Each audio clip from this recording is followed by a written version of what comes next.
Kinwestiyon ni Vice President Sara Duterte kung war on drugs ba talaga ay kinamatay ng mga biktima ng extrajudicial killings. Baka raw kasi iba ang ugat ng pagpatay dahil madali lang anyang kumuha ng hitman sa bansa.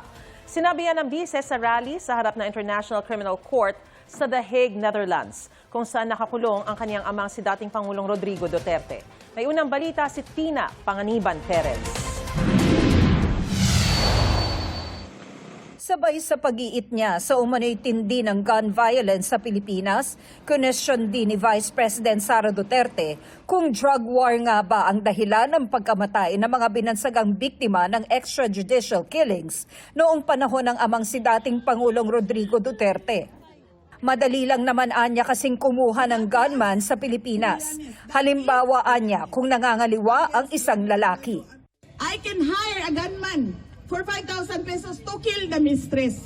That is how, for 5,000 pesos, that is how bad gun violence in the Philippines is. And that is, again, yes, EJK.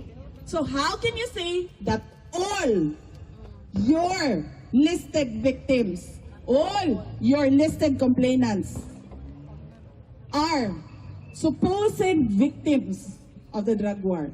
Sinabi yan ng bise sa rally ng mga taga-suporta sa The Hague kung saan nakapiit ang kanyang amang si dating Pangulong Rodrigo Duterte para sa crimes against humanity dahil sa war on drugs ng Duterte administration. Nagpasalamat siya sa nag-organisa ng pagtitipon. Sabay sorry dahil sa batikos na inabot nito dahil sa isang panayam sa bise na naka-upload online. And Alvin, na nawalan ng tulog dahil sa Foxilica.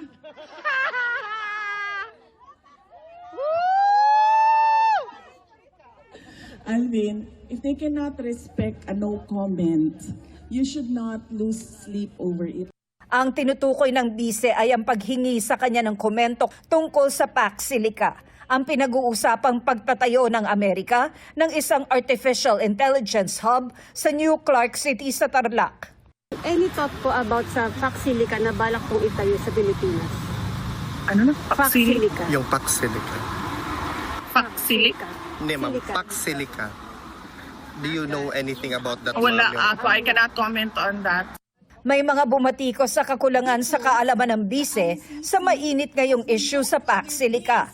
Lalo't nagsabi na raw siyang gusto niyang maging susunod na Pangulo ng Pilipinas. Kontrobersyal ngayon ang Foxilica dahil sa isang banda, lilikha raw ito ng maraming trabaho dahil sa mga itatayong AI data centers at pabrika ng computer chips na gagamitin ng mga AI supercomputer. Pero pinangangambahan ang epekto nito sa komunidad dahil sa laki ng kuryenteng kailangan ng proyekto at matinding demand sa tubig para sa cooling system ng mga data center. Ayon sa gobyerno, magkakaroon ng sariling source ng kuryente at tubig ang AI hub para di makaagaw sa supply ng lugar. Ito ang unang balita. Tina Panganiban Perez, GMA News.